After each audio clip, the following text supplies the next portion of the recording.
Greetings, brothers and sisters.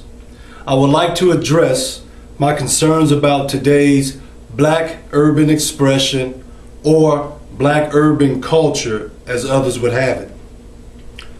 Some of our young black males are boasting about busting open a woman's most delicate body part. Others are boasting about beating up a woman's most delicate body part. One performer feels it is necessary to let his listeners know he's so good at that physical union that man and woman share that his partner will think he invented the act. Others boast about how they are compelled to take up arms against their fellow black men instead of sitting down and attempting to reason with them.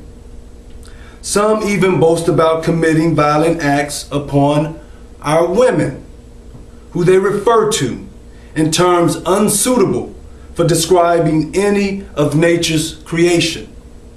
Still, others make it painfully clear that your value on this planet is null and void if you do not possess a plethora of extravagant material items.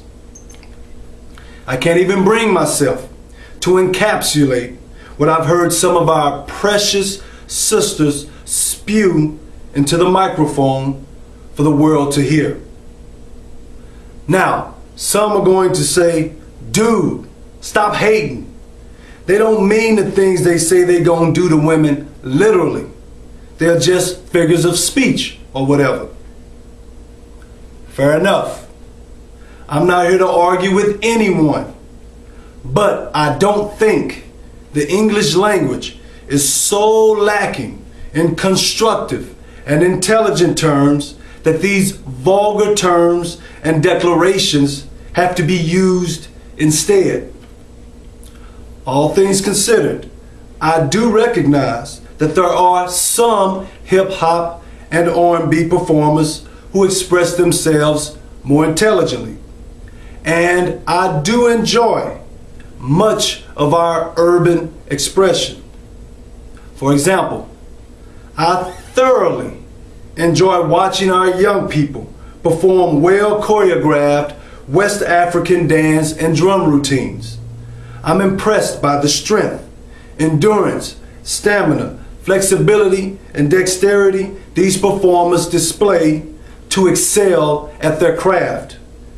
They also employ vital intrinsic and character building skills like patience, sacrifice, unity, poise, dignity, and cheerful countenance. It's beautiful to see 10, 15 or more young men and women moving in coordination to express a particular theme or celebrate a particular occurrence. I have always appreciated jazz for its coolness and its musical intricacies and eclecticness. Now, let's go back in the day a bit. In 1971, a brilliant program aired showing young blacks expressing themselves at a vibration that is respectful to us. In other words, Don Cornelius's Soul Train showed black dancers and musical performers putting it down the way we should be putting it down. There was no beefing, no jealousy, no lewd or disrespectful dancing and behavior, and the music was wholesome for the most part. I really enjoyed watching black folk dress up in vibrant colors and wear natural hairstyles like the afro. Breakdancing of the 80s was a dazzling art form that provided a temporary solution to black-on-black violence.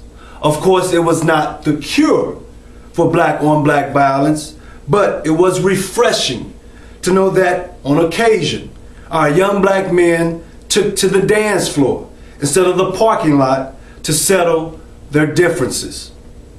I must recognize Kool Herc, who revolutionized the American urban dance and music scene when he brought reggae rhythms, beats, and melodies with him from Jamaica to the U.S. in the early 70s. IRA, brother. Now, please understand that I am not judging or condemning any of our black hip-hop or R&B performers. I would only beg them to consider what they say and do and the impact their words and actions may have. But I'll digress from this because my other video about hip-hop addresses this issue. If you will indulge me, I'll close with a little hip-hop of my own. Well, it's more a poem, but of course hip-hop is an extension of poetry, so here we go. With a windmill or backspin, you have something akin. So life doesn't have to end, and no funeral to attend. Yo, yo, check out her afro. She's gonna have to tell me no, and if she does, I'ma go. An African drum makes me drunk like rum. Uh-oh, here they come. We bouts to have fun. Bare feet hit the concrete, and the drum beat gets me out of my seat. Now, there's no drum pound. Instead, a trumpet sound. Shadowed by an upright bass, it's music's equivalent to lace. Soothing, sultry, seductive. My day is no longer productive. Miles gives me smiles. You say bird, his stuff is absurd. Brothers and sisters, all of this expression needs resurrection. Whether Jamaican or Haitian, let's bring them back from vacation. I want to dance, but without shanks, like Pee Wee Herman or Tom Hanks. Yeah, I'm goofy, so what? It don't matter. Wait a minute, let me empty my bladder. Then we'll see who's better. Love and harmony, Brother Osiris.